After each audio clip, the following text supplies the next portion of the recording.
Curanga umukonga.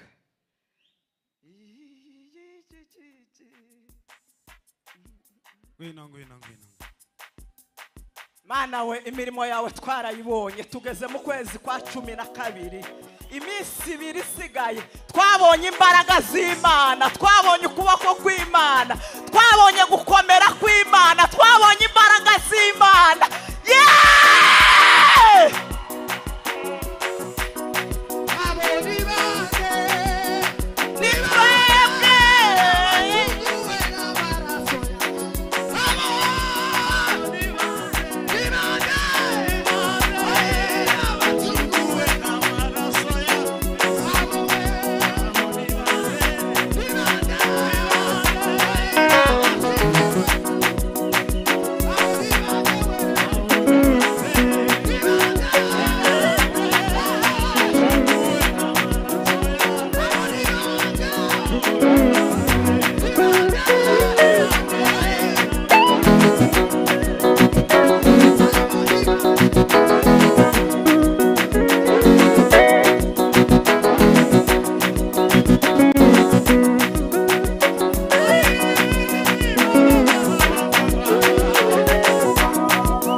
Shani mwishare ufite mikrofone nafashe gusoma ubutumwa bwiza nkuko bwanditswe na Luka ufite mikrofone.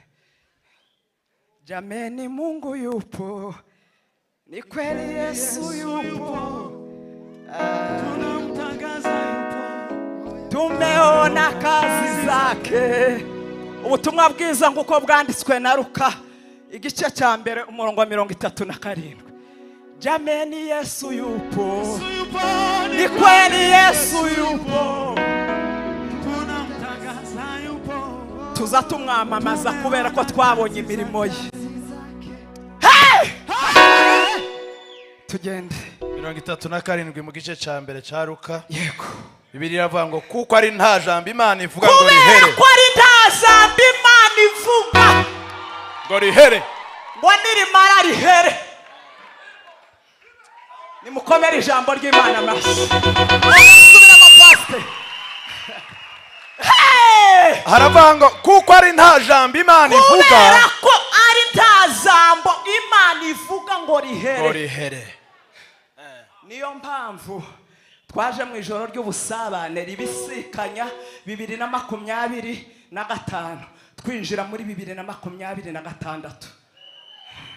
Ja mu gitabo cha Yoshua, jameni Mungu yupo, ni kweli Yesu yupo, ninamtangaza yupo, nimeona kazi zake.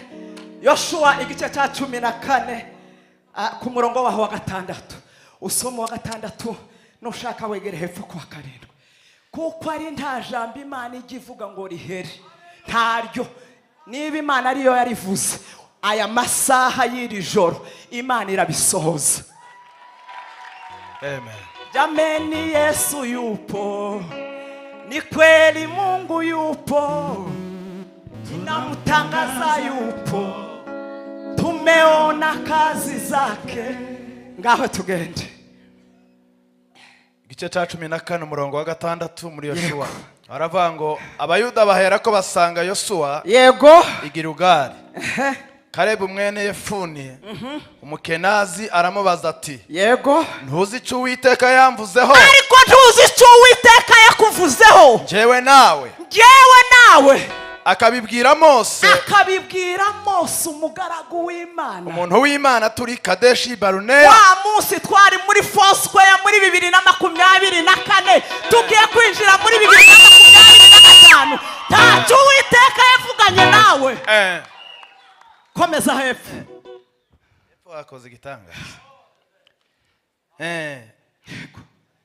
Murongo wa 7 yego haravuga ngo icyo gihe nari maze imyaka 40. Ariko Mana we abantu barimo bava mu masezerano kubera ko bababwiye imyaka 2 irashize utarabibona. Ariko umva ivyo Kalebu yavuze ngo cyagihe Mose yari arimo dusezerana. Mwumva imyaka yari afite.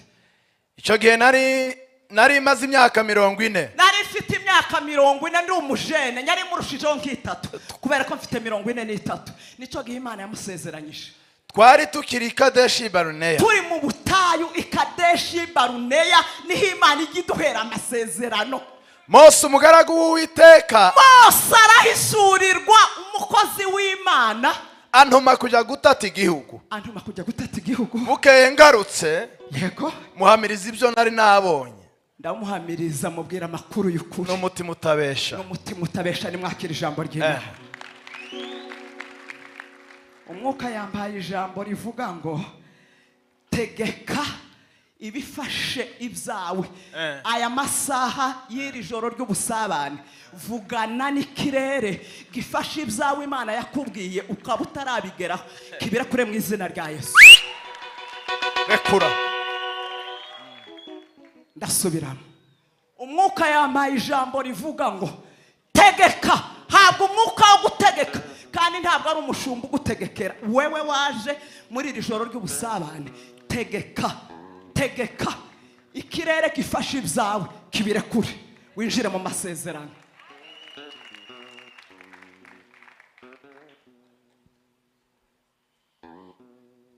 Niryo jambo muntegerereze kuri iryo. Kuko ari nta jambo Imana igivuga ngo rihere, niyo mpamvu tujya duhora tuza gutarama kugira ngo yongere tuvugeho.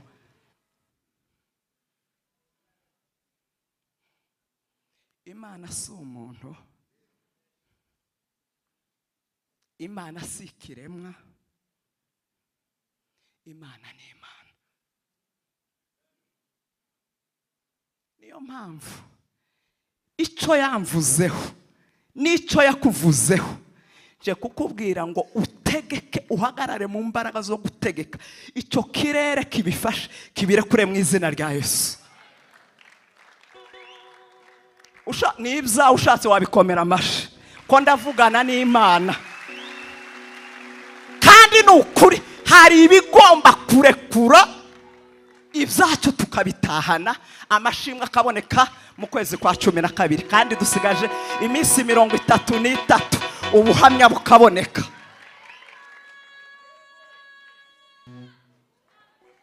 Ubundi Imana ya Isirayeli twakurikiye igitinya ikintu kimwe gusa, ijambo yavuze.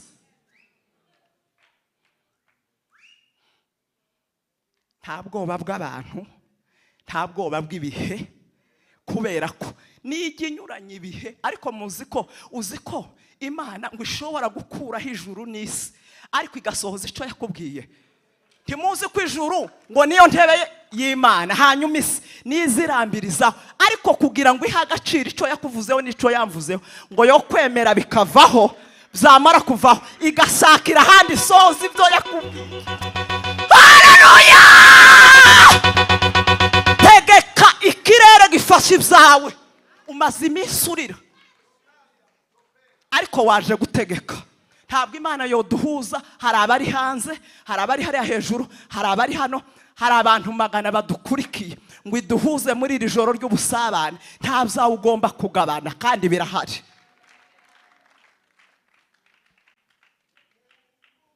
Jameni, Mungu yupo, ni kweli Yesu yupo,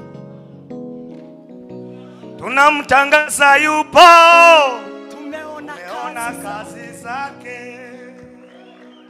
Hey!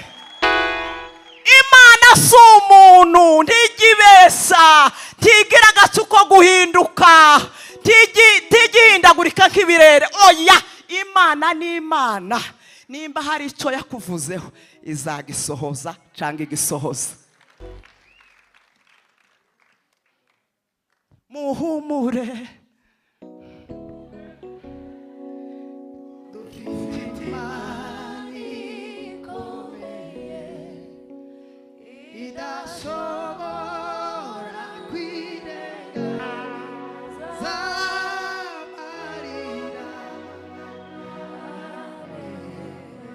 humura, kubera ko ibyo ubitse mu masezerano ni Imana itagibesha yabivuze.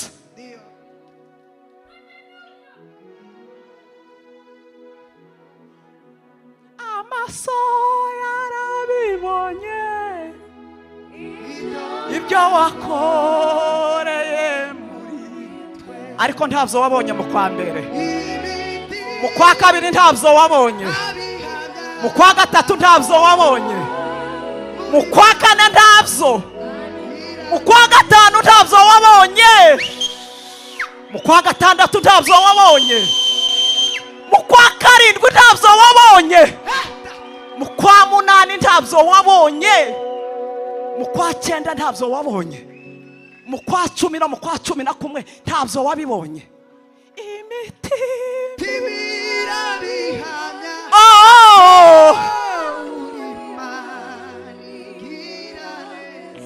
Haleluya! Nimba warabonye kugira neza kw'Imana muri uyu mwaka, uyikomera amashyi utitaye ku mashyi y'abandi.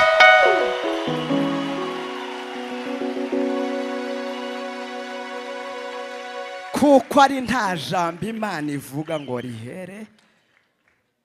Tujya wibuka icyo Imana yavuganye natwe turi Kadeshi Baruneya, twicaye mu cyumba cy'amasengesho, aho uracibuka amasezerano Imana yaduhaye. Tujya wibuka Imana ikubwira ko izagendana nawe kuva mu kwa mbere uyu mwaka ukarangira.